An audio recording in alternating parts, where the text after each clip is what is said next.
No. La entrada de Shambhala está completamente restringida.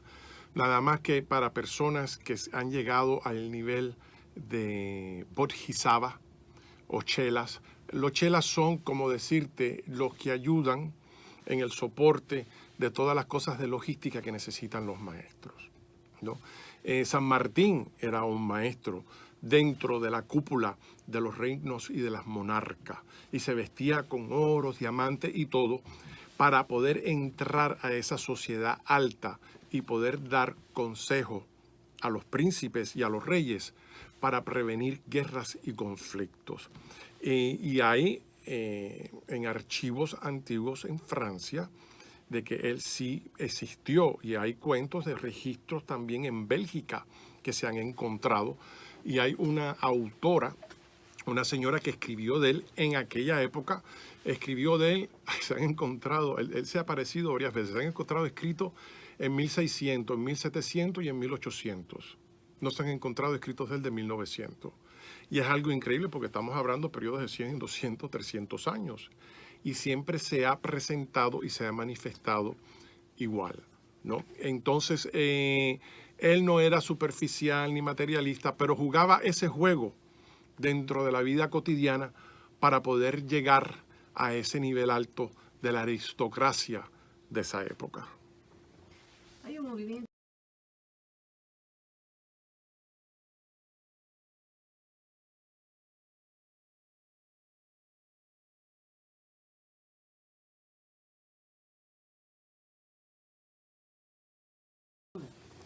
Sí, hay muchos seguidores.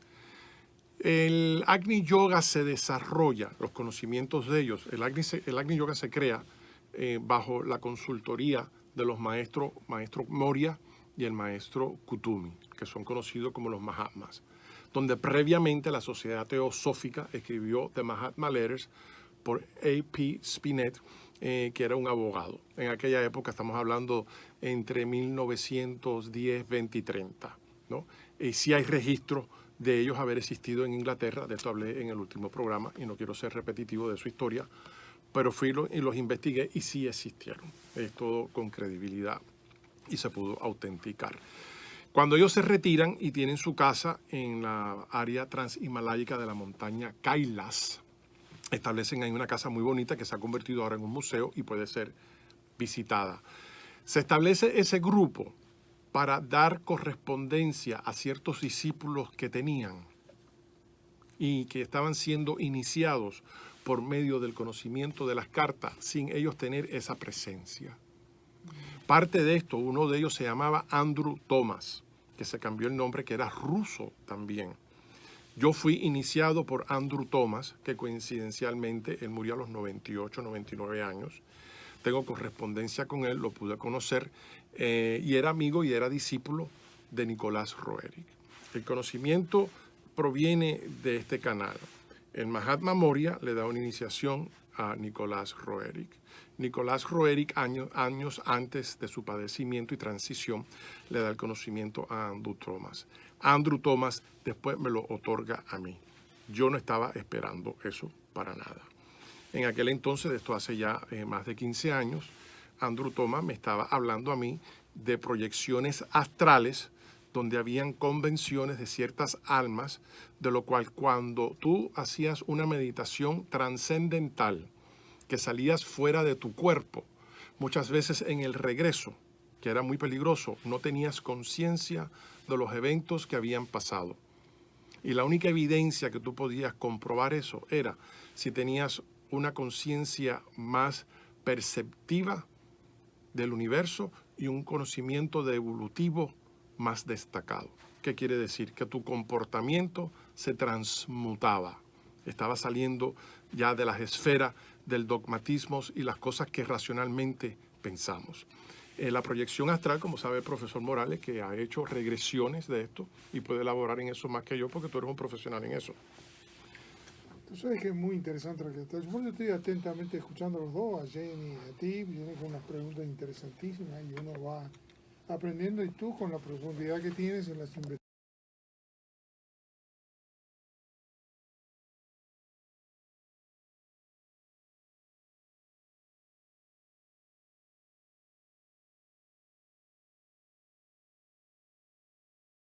Muy interesante.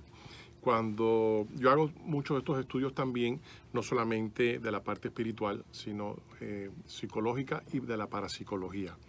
La parapsicología son aquellos eventos de anormalidades y muchas de ellas que son sobrenaturales y otras que entran en lo que se llama en actividades paranormales, ¿no? De lo cual la parapsicología te dice, tenemos nuestros 5 sentidos cognitivos, pero también tenemos 5 sentidos psíquicos, de los cuales están más desarrollados que los cognitivos. El problema está, como tú dices, estamos programados. En el libro mío, El Circo de los Cavernícolas, yo hice muchas hipótesis y una de ellas fue algo respectivo a lo que tú mencionaste, de lo cual tú estás en mi libro mencionado, de los comportamientos de estas clases de cosas. Yo voy más allá todavía y suena como un pesimista, pero es que es una realidad porque llevo años estudiando el comportamiento humano de la autodestrucción, no porque lo esté leyendo. Yo fui militar, fui policía, fui contratista del Departamento de Inteligencia y hoy en día detective privado, reconocido a nivel global. No porque yo lo diga, usted va a mi página de trabajo, charlesdelcampo.com, y ahí van a ver todos los videos en operativos y desplazamientos en México, Colombia, Venezuela, donde está el conflicto y la matanza, la criminalidad, donde arriesgo mi vida por tratar de salvarle la vida a otros. Pero al punto, la hipótesis mía es la siguiente. Yo digo esto, porque estés vivo no quiere decir que seas un ser humano. Eso es mi decir. Y entonces eso es otro tema para llevar a cabo. Los Roerichs tuvieron un conflicto porque la esposa, Elena Roerich, no tenía pensado que las cartas de ella se pusieran en tomos de libros. Son volumen 1 y volumen 2. Es más, ella se negó en que se consiguieran todas las cartas de ellas y que se pusieran al acceso de las personas. Esto fue en 1955, cuando ella falleció en los Himalayas, allá en Kailas, donde ellos vivían en la parte de India. Años pasaron después, donde sí empezaron a recopilar todas estas cartas, porque ya las personas estaban falleciendo y los hijos se estaban encontrando con estas cartas y les creaba un impacto al que las leyera. Entonces hubo un grupo que se unió, fueron al museo de Nicolás Roerich, que está en Manhattan, en Nueva York, porque el otro que está en Rusia vino a abrir hace 10 años, porque hasta en la misma Rusia no le daban paso a él. Cuando ellos quisieron, en 1944, regresar a Rusia, le negaron la entrada. Le hicieron un montaje de difamación increíble, que hasta hoy en día existe, porque Estados Unidos después dijo, te financiamos la exploración de esta índole que costaron miles de dólares y resulta ser un espía de Rusia. Después Rusia dijo, no, resultaste ser un espía de los Estados Unidos porque te financiaron. Hasta los chinos entraron en el potaje, déjame decirte. Ellos nunca fueron espías, hubiese estado en contrariedad completa a todo el conocimiento del Manvantara, de donde provienen ellos, y de los Sanat Kumaras, que son los regentes por arriba de los Mahatmas, conocidos como los 3 principales, Kutumi, Moria y San Germán. Connie Méndez hizo una gran escritora, escribió volúmenes sobre esto. Se le fue un poco la coba, creó un sensacionalismo fenomenal, que ella tenía contacto y se hablaba y se veía con el conde de San Germán, y de ahí provienen unas fanaticadas de personas que empezaron a falsificar información y empezaron a vender libros y se hicieron multimillonarios, ¿no? Como el caballo de Troya y otros más que salieron. Porque San Germán nos iba a aparecer con un abogado y a decir en una corte civil, oye, están usando mi nombre y yo no estoy recibiendo honorarios de esto. Entonces, no, eso no trabaja así. Yo he tenido la gran oportunidad de ver las cartas originales de los maestros firmadas y escritas por ellos en Inglaterra. Y yo saqué copias de eso, de los cuales después se lo traje a un gran erudito aquí conocido como Santiago Aranegui, que corre la Orden de los Caballeros Templarios de la Rosa Cruz en Coral Way. Entonces, ¿qué es lo que pasa? Él ya falleció y al él fallecer, fallece también la sociedad. Pero Santiago estaba escribiendo en sus monografías estaba dándole a todos sus estudiantes el conocimiento de grados 12, quiere decir que tiene que estar por lo menos mínimo 25 años ahí. Y hoy en día muchas personas leen eso y no saben lo que están leyendo. Como tú dices, no lo están asimilando. Entonces, como tú dices, muy bien dicho, cuando tú estás programado, el de programarte, ¿quién hace eso, Rodolfo? Personas como tú solamente, y eso eres el único conocido aquí en la Florida. Mira, yo creo que los seres humanos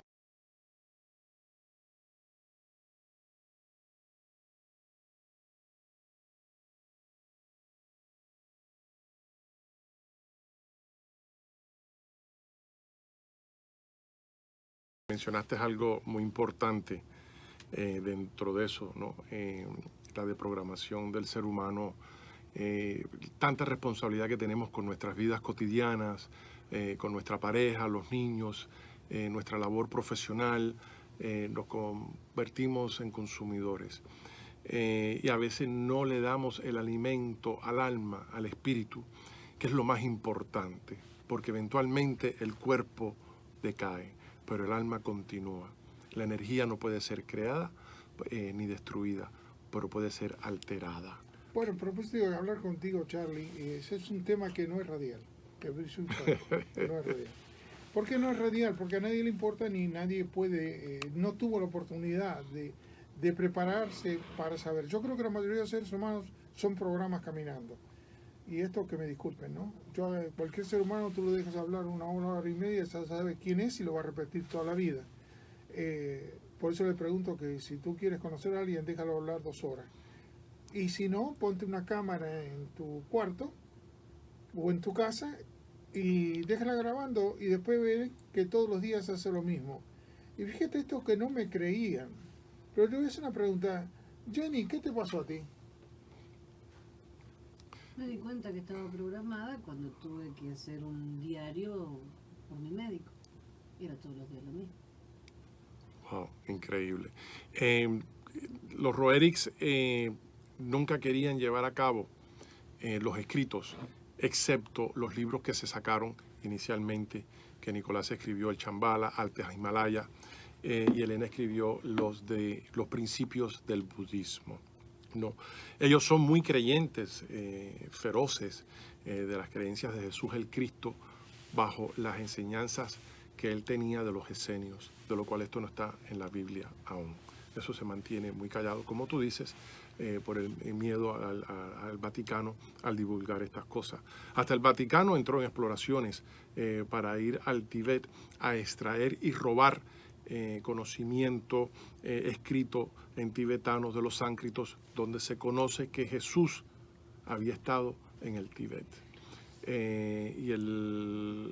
Coincidencialmente, cuando Hitler entra a la parte del Vaticano, él manda 2 oficiales comandantes de la SS y de la Waffen y hablan y entran en un convenio con el Vaticano.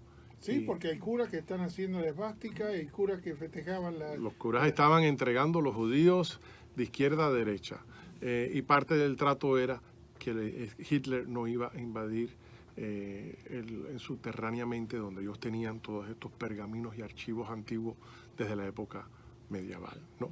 Desafortunadamente. Pero bueno, ya en la época, brincando ahora al ciclo de los años de 1950 y 60, se empieza a levantar un poco el museo de la parte artística, ¿no?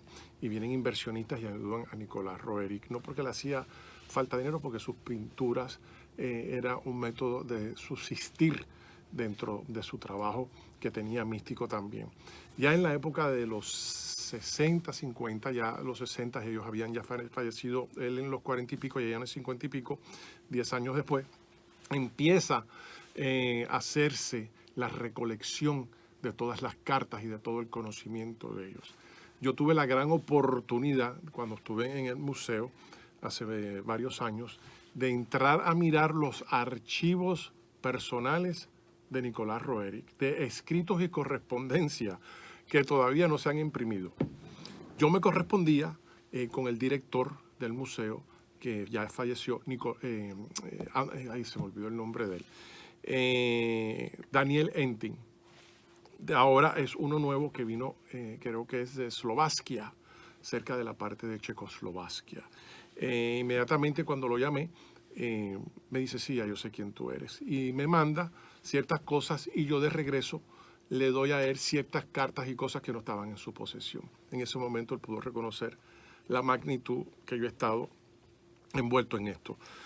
Ahora, por primera vez en mi vida, es cuando estoy identificando de dónde viene el conocimiento. Estoy identificando qué es lo que hay atrás de Charles del Campo, porque yo nunca había mencionado esto a nadie, ¿no?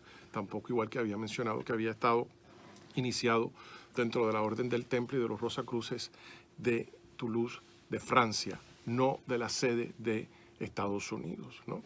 Y había mencionado previamente que hablé con Jenny, en Estados Unidos es prohibitivo tener una escuela esotérica, porque la vida que predomina aquí es la vida materialista, la vida superficial.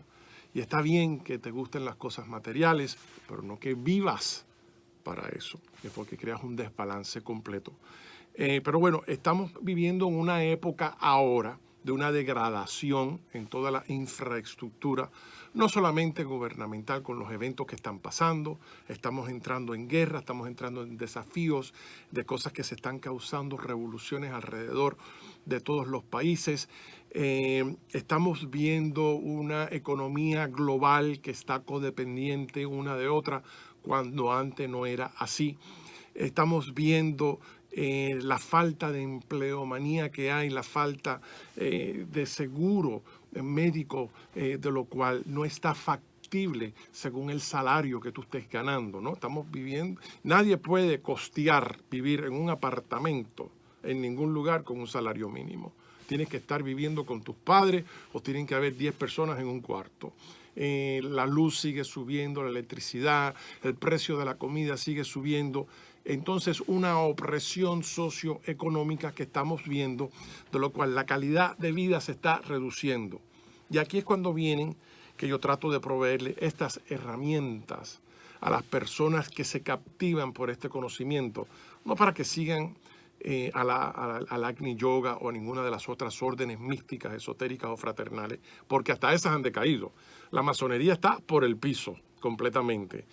Se ha convertido en un culto. La Orden Rosacruz igual, se han convertido en demagogos y sacaron todo el conocimiento místico que tenía, lo borraron y todo ahora es una simplicidad de conocimiento, que lo que están es cogiéndote el dinero y la gente se mantiene porque le gusta estar asociado a algo respectivo y es como un club. Entonces estamos viviendo en una época ahora. No será al revés, Charlie. En este momento,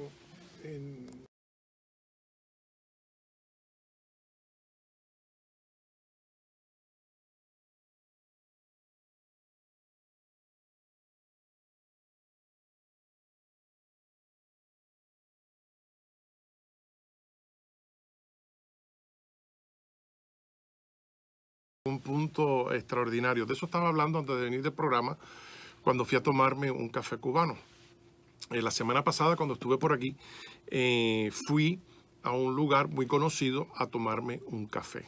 Es más, lo voy a mencionar. Sergios, por allá por Dayland. Habían 5 muchachas atendiendo la cafetería, las conté. No había nadie en la mesilla, ¿no? Que usualmente hay personas y se toman el café ahí, quiere decir que ya te atendieron. No había nadie. Tú sabes que yo me he visto siempre ejecutivo por el trabajo mío, ¿no? Estoy lidiando con abogados, policías y jueces y en cualquier momento me llaman y tengo que responder. No me voy a aparecer en tenis y jeans y una camiseta, ¿no? Pero bueno, estoy ahí y me da por hacer un experimento. Pasan 5 minutos, nadie me atiende. Pasan 10 minutos, nadie me atiende. Pasan 15 minutos y veo que estas mujeres cubanas que llegaron hace como 10 o 15 años, porque se nota por el lenguaje, tú sabes, no es el lenguaje común del castellano que conocemos muchos de nosotros.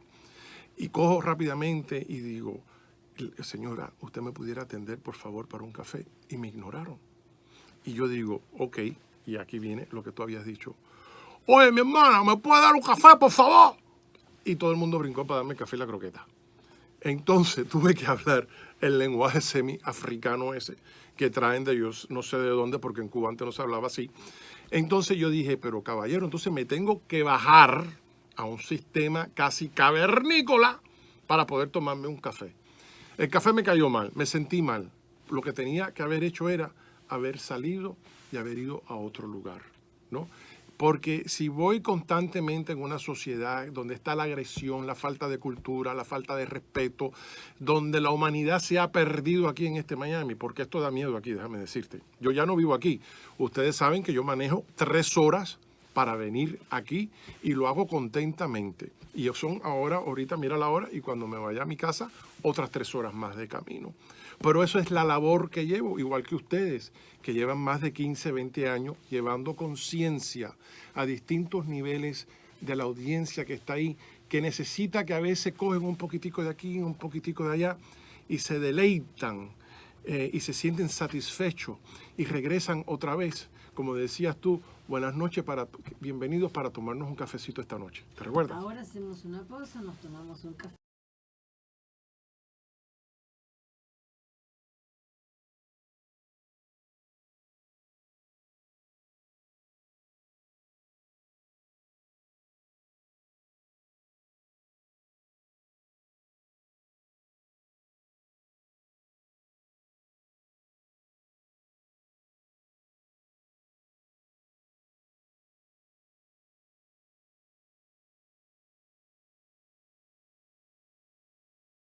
Como le dije, y del pasado. Muchas gracias de estar aquí de nuevo, reintegrado a la mesa redonda contigo y tu bella esposa Jenny, y trayendo estos temas que siempre tenemos en demanda. Muchas personas preguntándose cuál es el método más conveniente hoy en día para poder subsistir sintiéndose uno en armonía espiritualmente. Yo creo que antes que nada, fuera de todo eso, no tenemos que verdaderamente identificarnos con alguna religión, filosofía o metafísica. Creo que los primeros pasos en el atrium es empezar a amarnos a nosotros mismos, el comprendernos, el deprogramarnos, como tú siempre mencionas en todos los programas. Pero tenemos que ser que el hombre humano siempre busca, bueno, ¿y con qué intercambio el nuevo programa? Y ahí es donde se convierte la gran odisea, donde las personas empiezan a buscar en diferentes religiones, en diferentes metafísicas, en diferentes tradiciones paganas, como la santería o la brujería, y hay veces que encuentran un compendium de grupos, de personas que están en el mismo nivel y entran en una fraternidad. No solamente así, entra también los masones, que se ha convertido en un culto, la Orden Rosacruz, que también se ha convertido en un culto, porque todo el mundo está buscando, hay una necesidad grande. Yo mencioné algo respectivo en el último programa, de que yo dije, si Dios hubiese querido que existiera una religión o un método para llegar a Él, lo hubiese establecido. Todo lo demás son teorías sobre la reencarnación, el dharma y el karma. Pero de todas las teorías existentes en el mundo, tanto filosóficas o metafísicas o religiosas, o aquellas teosóficas o teológicas, para cubrir todo este compendium, son las mejores que le dan respuesta a esas preguntas difíciles que el ser humano a veces se pregunta, ¿cómo puede ser esto posible? Y existe también lo que se llama el karma social dentro de países, como le pasó a Cuba, como le está pasando ahora a Venezuela. Personas que entran a la sociedad en una apatía colectiva sociológicamente, ¿no?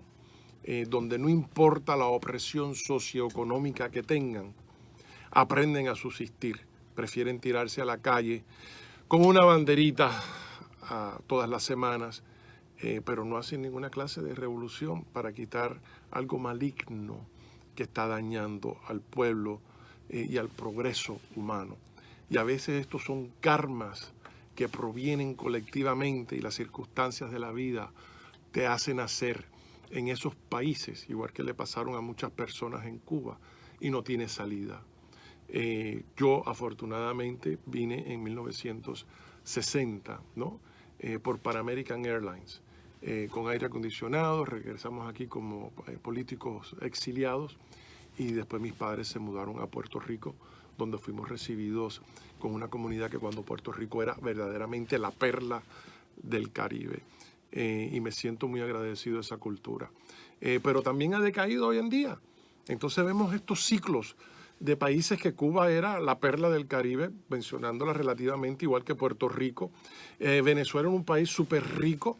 Entonces uno dice, ¿cómo puede ser que el mal esté rigiendo tanto, donde no hay un balance de justicia, donde se pueda erradicar el bien en contra del mal?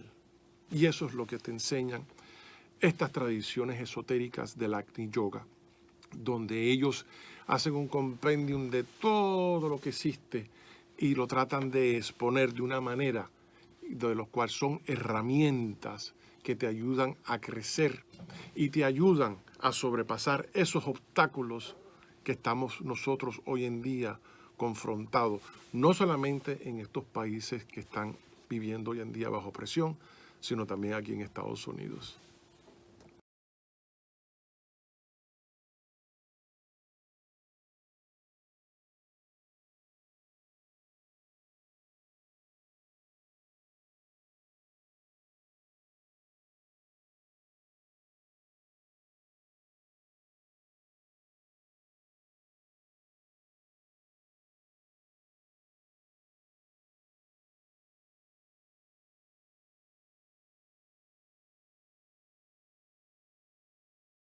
Purificación del corazón fortalece nuestras emanaciones y así elevando nuestras vibraciones, restauramos la salud de todo lo que nos rodea.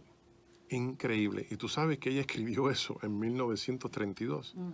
Entonces, estamos viendo estos individuos, Elena y Nicolás Roerich, que están escribiendo estos conocimientos de enseñanzas en cartas privadas a ciertos discípulos, de lo cual ellos han ya investigado que son meritosos de recibir estas clases porque son personas que ellos pueden reconocer por su aura o por su evolución y por su percepción espiritual de poder crecer, ¿no? Entonces, ella no quería de que esto fuera escrito en sus tomos, de lo cual después sus discípulos los rindieron, las cartas de Elena Roerich, número 1 y número 2, que se pueden conseguir por el internet también en el Museo de Nicolás Roerich, allá en Manhattan.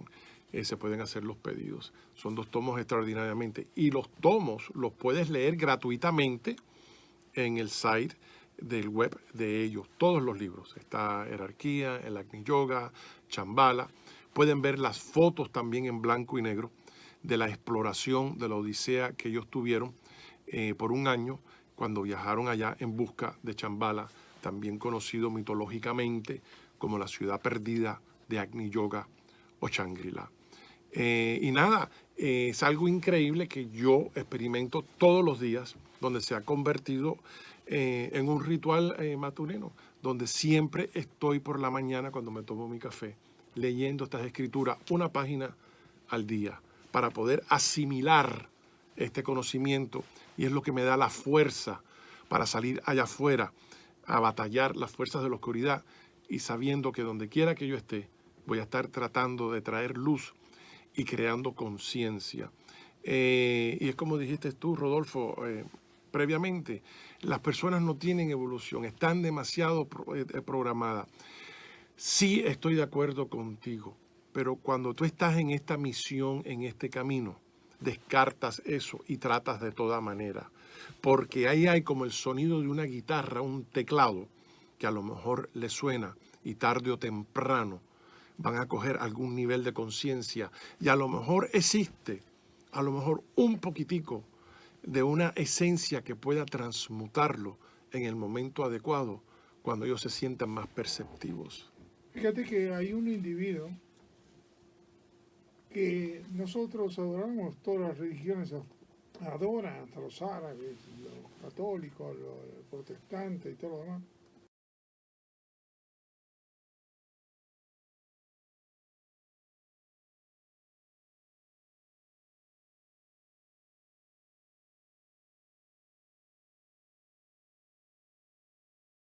Y se lo dijo a los apóstoles que él eligió. La Orden Rosacruz tiene 2 tomos que son muy interesantes, que dicen las enseñanzas secretas de Jesús el Cristo, porque el Cristo es la conciencia divina de lo cual Jesucristo adquirió.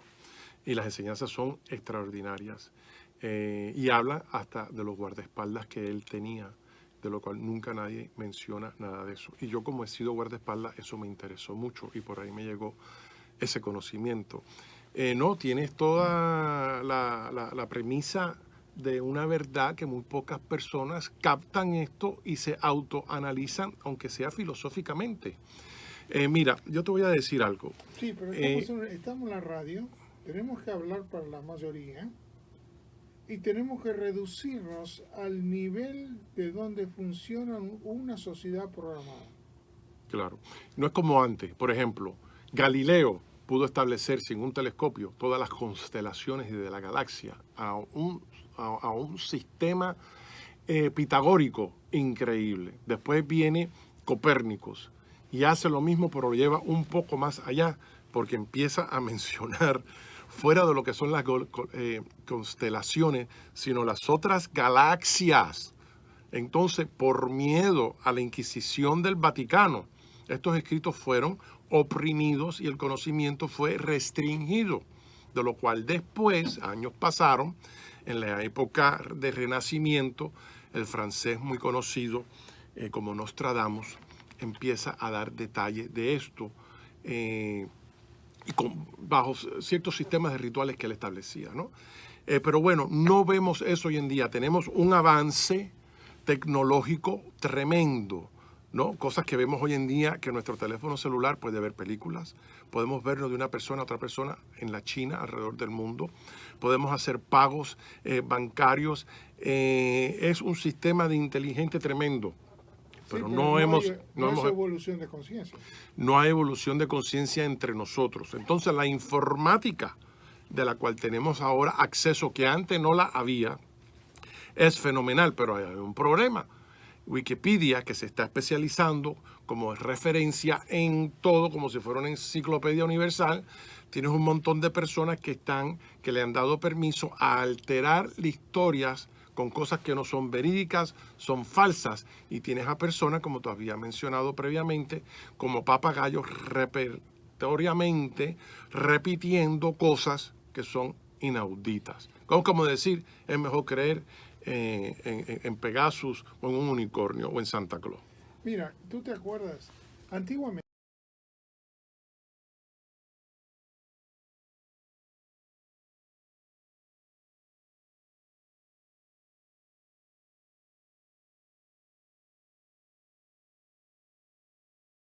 Uno de los factores importantes que estamos mirando hoy en día, no solamente en Estados Unidos, sino a un nivel global, es que se ha perdido el sentido número 1 del amor transparente entre nuestro prójimo.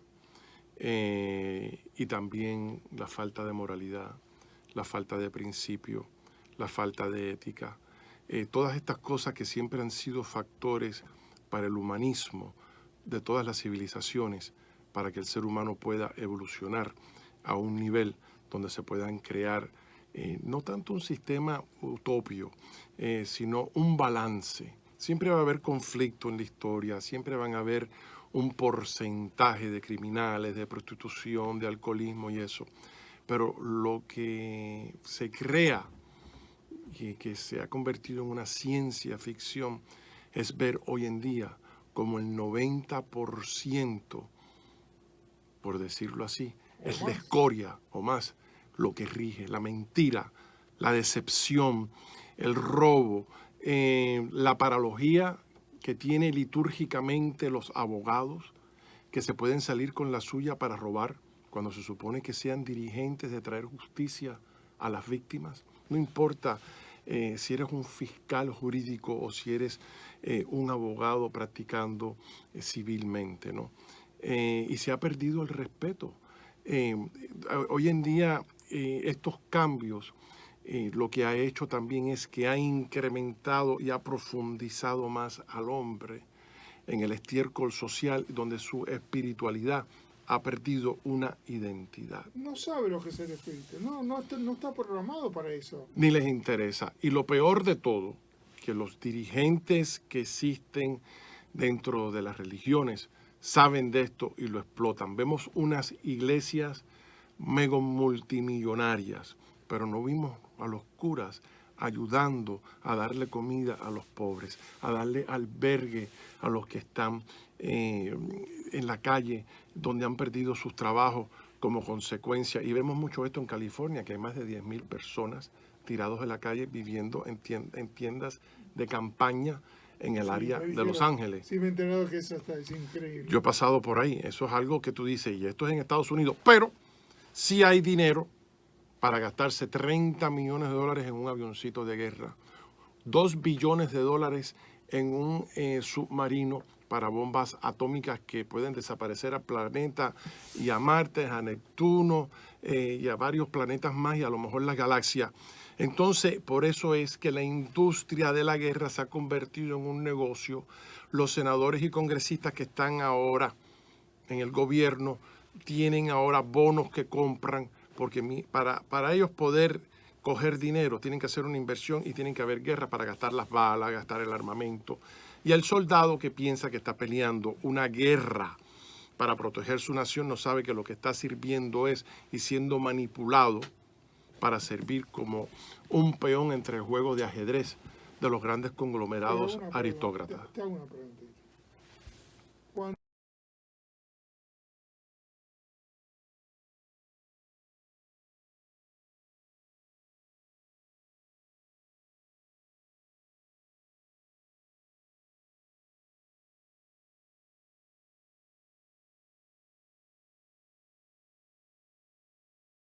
Tenemos que estar precarios de las circunstancias maléficas que están pasando en todo. Tenemos una degradación, como ya he dicho, en todas las infraestructuras.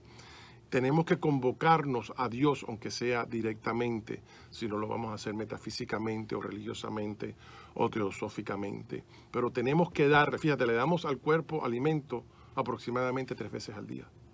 Pero ¿cuántas veces le damos alimento a nuestra alma? Y no lo hacemos. Y después nos pasa algo y queremos invocarnos a Dios para que haya una intervención divina. No trabaja eso así. Entonces las leyes del karma, de reencarnación y el dharma, que se dicen que son leyes, y es como el decir, el que la hace la paga, ¿no? Y no podemos tener conciencia de las previas reencarnaciones, porque si no, nuestra mente no puede tener la capacitación de todos los efectos negativos que son percibidos, ¿no? Y eso es lo que ellos hablan de esto. No solamente los asiáticos, también las religiones, los hindúes. Esto se encuentra en los libros de los Upanishads, que es la esencia de los versos puros que provienen del Bhagavad Gita, y otros estudios así respectivos que he hecho. Esto no quiere decir, por más estudio que uno tenga, ¿no?, de que te va a percadir de las experiencias que nos van a pasar, que muchas veces estos obstáculos los tomamos como que son cosas malas. No, muchas veces son cosas de aprendizaje. Aprendemos a balancearnos cuando somos pequeños, a montar esa bicicleta después que nos caímos 2 veces y nos dimos en la rodilla. Y el miedo y la tensión es lo que nos crea el balance. Tú sabes que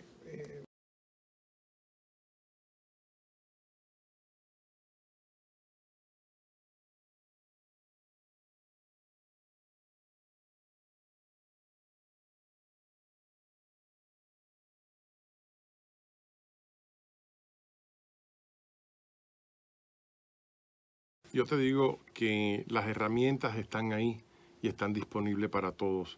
La audiencia solamente tiene que tener esa sed de búsqueda. Yo creo que cualquier cosa que tenga que ver con un acercamiento a Dios vale la pena dar la vida hasta por Él, porque Él nos ha dado el regalo de nuestra existencia. Yo había mencionado cuando estábamos en un break sobre una investigación que estoy haciendo de un caso que salió nacionalmente, donde en Fort Myers se encuentra un muchacho de 19 años que se ahogó, y así lo clasificaron, y la policía y los detectives fallaron en hacer una investigación completa y menos forénsica. Me llama la familia y por primero veo que son latinos. Entonces están aquí ilegales. El muchacho tenía 19 años, llevaba un año casado, tenía una niña de 5 años muy bellas. Y el padre me dice, investiga esto, por favor. Empiezo la investigación inmediatamente, después de haber sido retenido, y empieza el caso a resolverse por sí mismo. Una cosa fenomenal. Aparecen 2 testigos. Aparecen unas cámaras donde se ve, donde una camioneta viene y tira el cuerpo ahí, en un lugar de un pies de agua. Nadie se ahoga en un pies de agua. Quiere decir que era la escena secundaria. Y empiezo a tirar fotografías de todo esto. Pero ¿quién tú crees que tenía las cámaras puestas enfocando en ese lugar? Un narcotráfico del área. Y digo, yo no lo sabía en el momento. Tenía los Mercedes, los BMs, en una casa que se veía que era una mansión conglomerada, mientras que las otras casas eran de un sistema de bajo ingreso, todas destrozadas. Y yo digo, bueno, voy a tocar la puerta a ver si sé del hombre. Y yo dije, ningún narcotráfico le gusta que nadie entre a su casa, y más yo que mido 6'4" y parezco policía, porque fui policía por muchos años, ¿no? Y militar. El hombre me da entrada y me dice, tú estás aquí investigando el caso del muchacho que murió atrás casi de mi casa, porque yo no estaba aquí, y el tipo daba miedo, unos tatuajes de ganga fuerte, ¿no? Afroamericano, con el diente de oro. Y decía, Dios mío santo, aquí me matan. Y me dio acceso a todo de su sistema de cámara y de su sistema para yo grabarlo. Y estuvimos ahí varias horas y lo entrevisté y me dio información confidencial del otro muchacho que vive en la esquina, que ese es su punto de droga, que es un puertorriqueño, y me dice, ve allí que se oyó un tiro. Y yo dije, ven acá, la policía no ha venido aquí. Me dice, para nada. Aquí vino una reportera de Fox y otra del CNN y preguntaron si la policía me había pedido acceso a la cámara como tú estás haciéndolo ahora. Y yo le dije, mira, esto es algo de justicia social hasta esta minoridad. Te agradezco lo que estás haciendo. Le digo, puedes ir conmigo y presentarme al otro narcotraficante que está en la esquina. Y así lo llamé, narcotraficante. Y me dice, un placer. Y me llevó allá, llamó al otro narcotraficante, salió, empezó a hablar y llegó la mujer a controlarlo todo. Nosotros no sabemos nada, nosotros no queremos envolverlo. Entonces yo le estoy dejando a ella que manifieste toda la oposición y obstáculos, porque yo comprendo, cuando estás envuelto en criminalidad, no quieres llamar las sospechas y menos que la policía te esté tocando la puerta, queremos hablar contigo, porque encuentran contrabando y eres arrestado. De una u otra manera le digo, oye, veo que tienes cámara, ¿de dónde tú eres? No, de la isla, de aquí. Empecé a hablar, le digo, yo viví en Puerto Rico también. Me conceden acceso a todo. Entonces, ¿qué es lo que pasa? Yo a veces, cuando voy a empezar un caso, me encomiendo a Dios. Y le digo, si aquí ha de haber justicia, que sirva yo como una luz dentro de la oscuridad para poder solucionarle a estas víctimas. Porque los padres lo que querían saber era si esto era homicidio o no. El homicidio, y voy a hacer la declaración aquí, es por la esposa y la mamá de la esposa que lo mandaron a matar porque practican la santa muerte, que se hacen sacrificios humanos. Resulta que eso fue donde pude distinguir los símbolos que hicieron, que hacen en los lugares donde se cometen homicidios. Entonces, bueno, le di cierto aviso y tengo que ir ahora en contra de la policía. Me busqué un abogado que demanda a los policías. ¿Y cómo encontré ese abogado? Encontrar un abogado que le vaya en contra a un gobierno y a una policía y a una fiscalía, eso no lo hace todo el mundo porque puedes perder tu licencia. Me estoy comiendo una pizza, voy al lado de una tabaquería y mientras estoy fumándome un puro, digo, ven acá, aquí existe alguna oficina de abogado que sea bueno. Me dice, la de al frente que se dedican a demandar al gobierno. Salgo caminando. Toco la puerta, me abren, me reciben, contrato al individuo inmediatamente. Me quedo pensando, ya en camino hacia mi casa, y digo, ¿cómo en un día pudo pasar todas estas cosas una atrás de la otra? Mientras hay otros casos que he tomado de defensa criminal, ¿no? Y no se ha podido resolver ni encontrar dónde está el testigo, dónde están los documentos del arresto, por qué el policía no te... Y es algo increíble. Entonces, cuando uno empieza a trabajar con las fuerzas de la naturaleza, cuando empiezas que tienes una certidumbre de quién tú eres, como tú dices, Rodolfo, nacemos y nos dan el nombre, lo folclórico, tú vas a hacer esto, esta es tu religión, este es tu nombre. Cuando nos desprogramamos de eso y entramos en un sistema que podemos identificarnos y vibrar más nuestra alma, que vibre más que nuestro sistema egocéntrico, que está engendrado a la vida superficial y materialista, al extremismo. Ese es el programa. Entonces empezamos a caminar dentro de un mundo donde empezamos a contemplar que nuestra alma vibra de una manera tan y tan y tan grande que empiezan a pasar milagros dentro de nuestra rutina, de nuestra vida cotidiana. Algo increíble. Fíjate que muchos pueden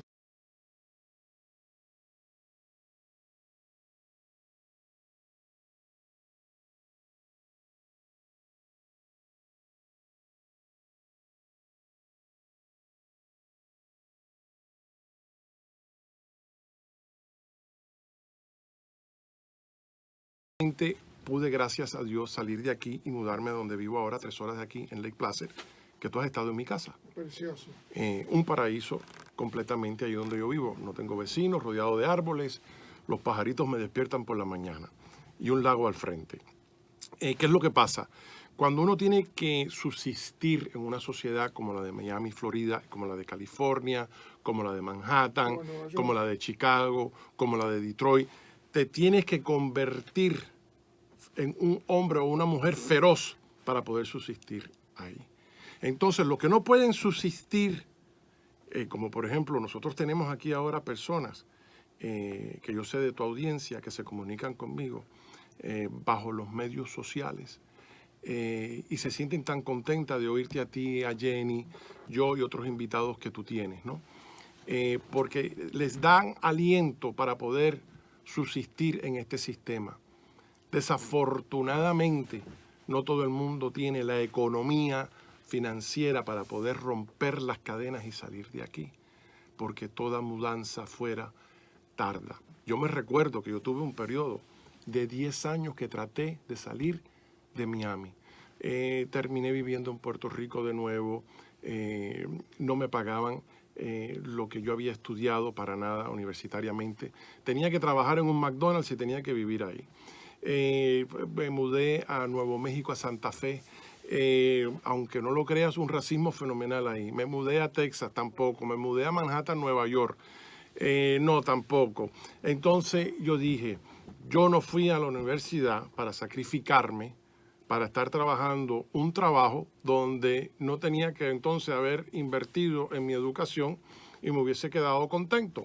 No tiene nada malo que ver el estar haciendo hamburger, pero yo decidí en mi vida el tratar de crecer, no solamente para un estatus financiero, para mejorarme, porque tenemos todos que lamentablemente trabajar, tanto el agricultor que somos como dependientes de ellos, como el que limpia zapatos, ¿no? Todos tenemos un propósito en la vida, todos estamos verdaderamente codependientes. Entonces, cuando eventualmente dije, me voy a entregar el 100% a las consecuencias de salir de aquí, le recé a Dios y Dios me concedió que se me abrieron las puertas en eso. Todo nos llega al momento debido. Si yo le hubiese rezado a Dios sobre esto a los 20 y pico de años, imposible, a los 20 y pico era policía, estaba de lo más bien, ¿no? Como dicen allá en Argentina, tenía una mina todos los días, ¿no?